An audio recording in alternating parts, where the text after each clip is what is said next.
ndinonzi Trust Mabandi. Ndakaberekwa mugore ra1992. Tine chikwata chatinoimba nacho chinonzi The Redeemed South. Saka chikwata chatinoimba nacho chakavamba mugore ra2024 mumwedzi waZvita.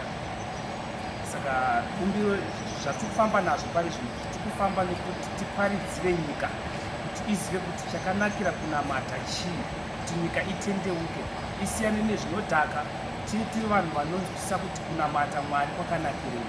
Saka ndino chinhu chatikufamba nacho pari zvino seThe Redeemed South. Saka izvezvi tine damba refu rimwe chete rorabuda. Saka tirikutarisira kuti damba refu iri richange richisvika kuvanhu, tine shure yekuti ritambirike kuvanhu semabikiro atakariita. Saka ndo damba refu ratichaparura mumwedzi ushoma wekutevera. Saka tinogona kungotenda kuti Mwari vakatitungamirira uye vari kutifambisawo zvakanaka pakufambisa basa iri. Donzvo redu nderekuti tiri kuparidzira nyika kuti izive kuti zvakanaka kunamata Mwari uye tichisiyana nezvakaipa. Saka donzvo redu nderekuti nyika itendeuke kubva pane zvakaipa, itye Mwari, igone kururama. Saka ndodonzvo redu ratikufamba naro seboka reThe Redeemed South. Saka tiri kufamba munzvimbo dzakasiyana-siyana tichiparidzira nekuimba ikoko. Saka ndo zvinhu zvatinoita muboka redu reThe Redeemed South. Izvezvi tine padamba refu pane masongo aripo.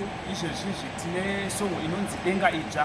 Saka ndo imwe pasongo padamba refu ratiri kuita iroro. I think tichakuparurirai zvidiki pamusoro pesongo yakafanana neiyoyo.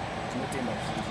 Komana kune Denga Idzva, kune Denga Idzva, vanenge vakunda vachazorepera. Komana kune Denga Idzva, kune Denga Idzva, vanenge vakunda vachazorepera.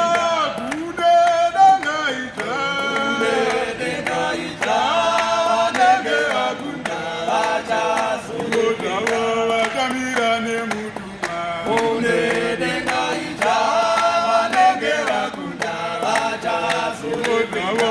vachatonga nemutumwa, kune Denga Idzva, vanenge vakunda vachazorepera. vanenge vakunda, kune Denga Idzva, vanenge vakunda vachazorepera. vanenge vakunda, kune Denga Idzva, vanenge vakunda vachazorepera. Denga Raje